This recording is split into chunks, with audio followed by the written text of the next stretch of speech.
rapporteur, vous avez la parole. Monsieur le Président, mes chers collègues, notre commission est de nouveau saisie, en deuxième lecture, de la proposition de loi organique relative à la nomination à la présidence du conseil d'administration de l'Agence française pour la biodiversité. Ce texte, qui est un texte qui est venu à de nombreuses reprises dans l'aller-retour entre nos collègues sénateurs et nous-mêmes, et qui n'était pas utile et pertinent de redébattre à chaque fois la loi organique, puisque elle a été votée dans les mêmes termes, ou à peu près, au Sénat et chez nous. Donc ce texte complète le projet de loi pour la reconquête de la biodiversité, de la nature et des paysages, termes qui ont été ajoutés dans le projet de loi initial qui concernait uniquement la biodiversité. Ce texte est actuellement en instance, il est de nouveau en nouvelle lecture au Sénat et il devrait être définitivement assemblé par l'Assemblée nationale au cours de la dernière semaine de notre session extraordinaire. Cette proposition de loi organique a été présentée par M. Jean-Paul Chanteguet, président de la Commission du développement durable, et par Mme Geneviève Gaillard, rapporteure du projet de loi. Elle ajoute la future Agence française pour la biodiversité au sein de la liste des organismes dont les dirigeants font l'objet d'un avis public des commissions parlementaires avant leur nomination par le président de la République. Depuis la révision constitutionnelle du 23 juillet 2008, le dernier alinéa de l'article 13 de la Constitution prévoit que, pour les fonctions suffisamment importantes, je cite, « pour la garantie des droits et libertés ou la vie économique et sociale de la nation, le pouvoir de domination du chef de l'État s'exerce après une audition et un avis public des commissions parlementaires compétentes. La nomination peut être empêchée à la condition de réunir une majorité de 3/5 des suffrages exprimés au sein des commissions des deux assemblées. » Dans sa rédaction initiale, le projet de loi ne prévoyait pas que la présidence de la nouvelle Agence française pour la biodiversité donnerait lieu à une nomination par le chef de l'État. Le président de l'Agence devait être élu par les membres du conseil d'administration. La Commission du développement durable a remplacé cette élection par une désignation par le président de la République au sein et sur proposition du conseil d'administration. Elle a également souhaité que cette nomination soit soumise à la procédure d'audition et d'avis public des commissions parlementaires, en l'occurrence celles qui sont compétentes. Et c'est ce qui a motivé le dépôt en juin 2014 de cette proposition de loi organique.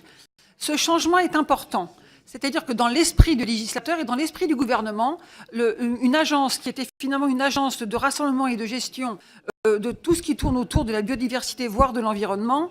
relevait de la loi ordinaire et de la vie naturelle d'un ministère. Le fait que la commission du développement durable de notre Assemblée ait décidé de proposer que ce soit une désignation par le président de la République montre bien l'importance que l'on donne en France, que ce gouvernement donne à ce concept même de biodiversité, qui n'est pas un concept scientifiquement facile à définir, mais qui est un concept essentiel parce qu'il rencontre l'adhésion de la majorité de la population et est un enjeu planétaire pour le XXIe siècle. Donc, lors de notre première lecture en mars 2015, notre commission des lois puis l'Assemblée nationale ont estimé justifié que cette future agence pour la biodiversité soit soumise à la procédure d'avis des commissions parlementaires. Et par ailleurs, à mon initiative,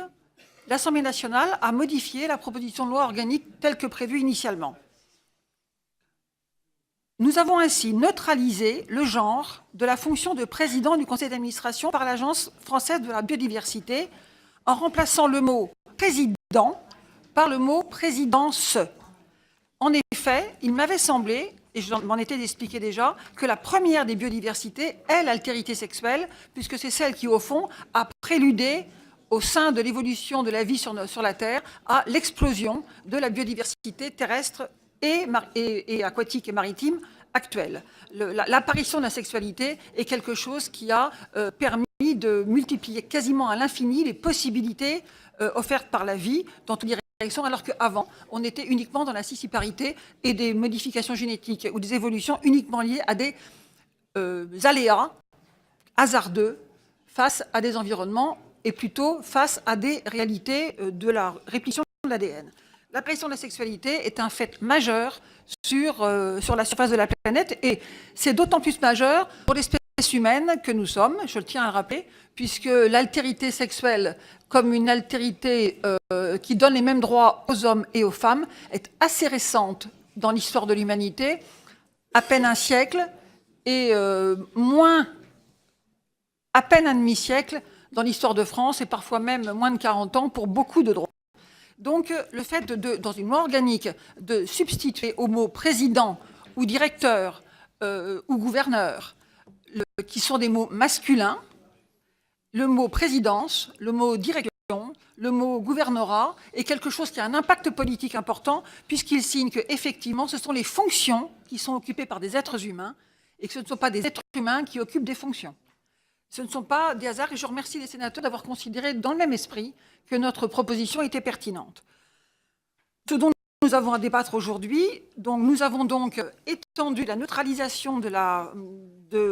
fonction de présidence de l'Agence française pour la biodiversité à la cinquantaine d'emplois et de fonctions pour lesquels les commissions parlementaires donnent un avis préalable à la nomination par le président de la République,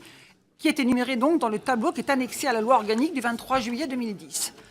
En janvier 2016, le Sénat a donc approuvé l'ensemble de ces modifications et s'est borné à adopter 2 mesures de coordination qui nous paraissent intéressantes. L'une tenant compte de la création de la Commission nationale des contrôles des techniques de renseignement, la CNCDR,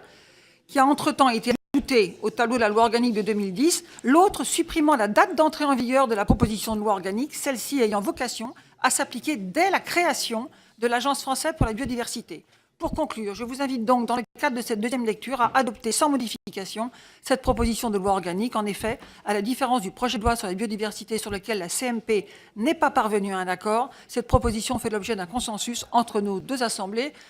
Je souhaiterais m'en féliciter à titre personnel et nous en féliciter tous, parce que je crois que c'est une belle avancée que nous faisons ici en donnant à la biodiversité une force institutionnelle sur notre territoire national qui, je le souligne, est la métropole, mais aussi tous les départements des DOM-TOM, et que la France est un des rares pays au monde, avec les États-Unis, à couvrir quasiment l'ensemble des climats et des climax écologiques de la planète, et qu'en conséquence, c'est une œuvre importante que nous faisons ici. La France est attendue. La France est non seulement le 2e linéaire côtier, mais nous sommes présents sous tous les climats. Et c'était nécessaire de le dire et de rappeler, et de faire en sorte que la loi qui vient, biodiversité, s'intéresse à tous ces écosystèmes. Je vous remercie. Merci, Madame la rapporteure.